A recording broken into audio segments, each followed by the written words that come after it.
Good morning, guys. Welcome to day 98 until I'm a YouTube millionaire. Today we are doing a review of the Autobiography of Benjamin Franklin. Quite an interesting read. I actually have some notes on it. So obviously all you guys know Benjamin Franklin as one of the founding fathers of the United States, the guy who discovered that lightning was actually made out of electricity, a Freemason, all this other fun stuff. The autobiography, if you are wanting to consider yourself in any way, shape, or form a semi-competent history buff, especially of your home country, the United States, then I highly recommend you read this book. It's very good. It's written in an English style that is, of course, very much of the 1700s, so it's a little bit hard to read at first, but once you get the hang of it, you get the hang of it.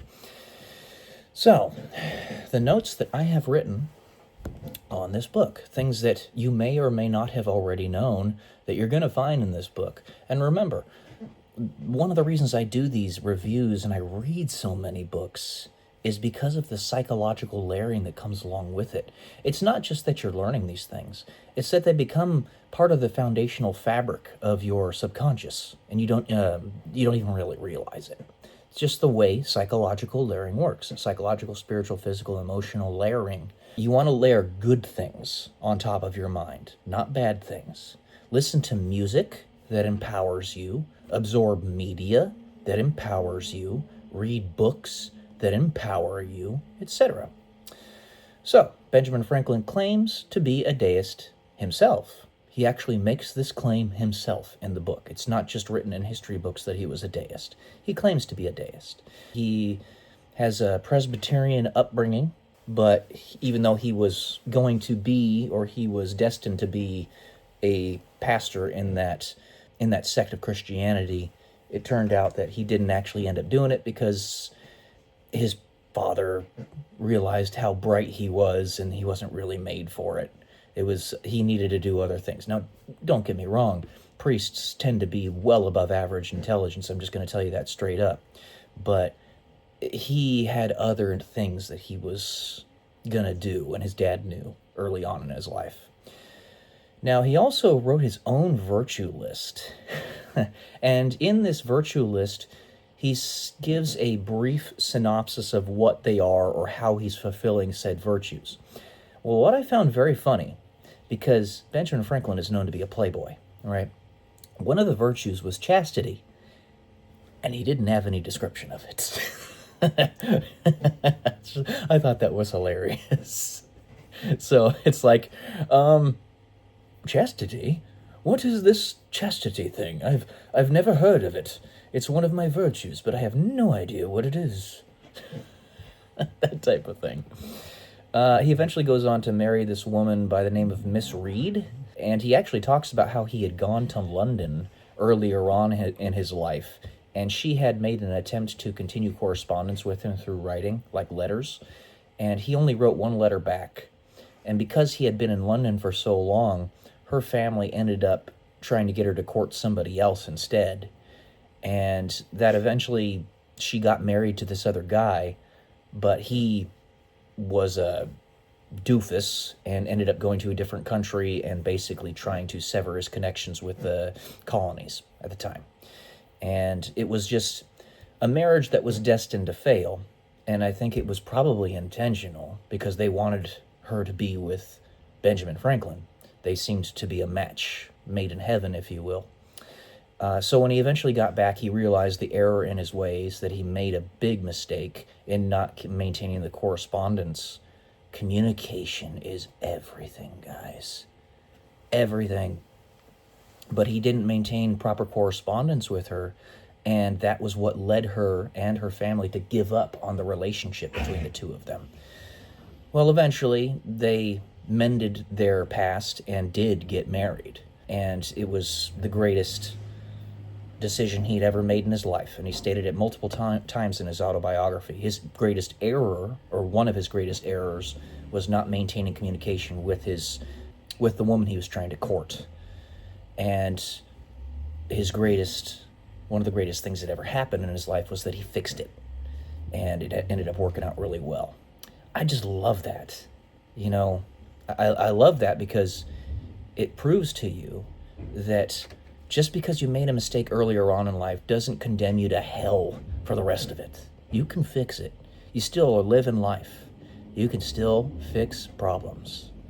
It's really good. And something also that I hadn't really had much of a background and understanding was that they understood inoculation back in the day. And one of Benjamin Franklin's children passed away because he didn't inoculate them against smallpox, or I think it was measles, something to that effect. But he didn't inoculate them with, it was smallpox. Didn't inoculate them with chickenpox because he was afraid that he wouldn't be able to keep the child alive with chickenpox as well as with smallpox. So he would have felt really, really horrible had he been the one that led to his child's passing.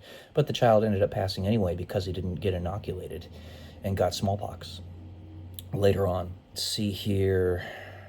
He also had a philosophical community society that he called junto, which is Spanish for together, right? And there were sub-philosophical communities that came along with that because there were so many people that wanted to be a part of the discussion. And this group of individuals, being highly intelligent, upstanding members of their community, ended up being the movers and shakers of the local community and beyond, as well as these sub-philosophical groups. He named a couple of them, but there were only 6 of them, even though there were 12 people in the primary group junto. And he told them to make the subgroups because he didn't want that primary group to get more than 12 people in it, which kind of rings of undertones of a multi-level marketing system, if you will. If you know anything about multi-level marketing, which I do, I've had experience in it, it almost seems like that's this, except without money involved. It's just philosophy. So it was interesting. He was part of the Pennsylvania Association. He made the Franklin stove. He was a University of Pennsylvania trustee. And, in his discovery that lightning was actually electricity, there's a book called The Philadelphia Experiment, which is about a completely separate thing, where the United States Navy accidentally discovers how to create a wormhole and traverse different dimensions.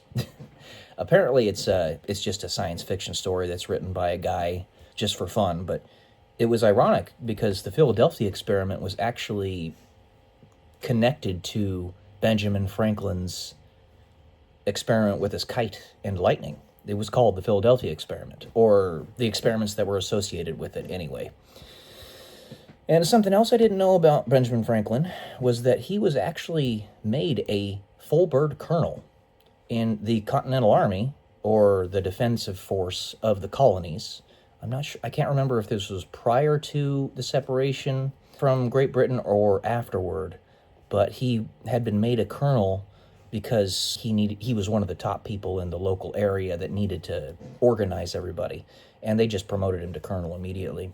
He was trying to help General Braddock, and it was associated with that in some way. I can't remember exactly off the top of my head.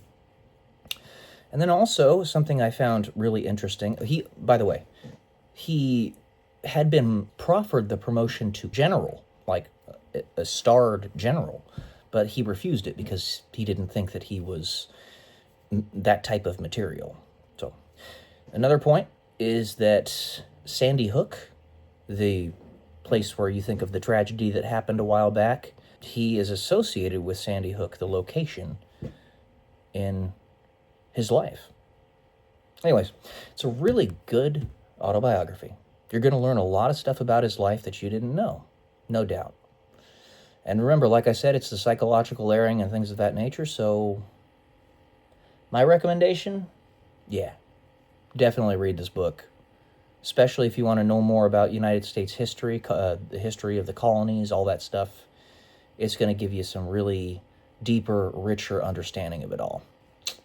So next up, I'm actually currently reading The 50th Law by Robert Greene. It's kind of a pseudo-biography of 50 Cent, and so far so good. I just started it, so we'll continue it later. and that review will come later.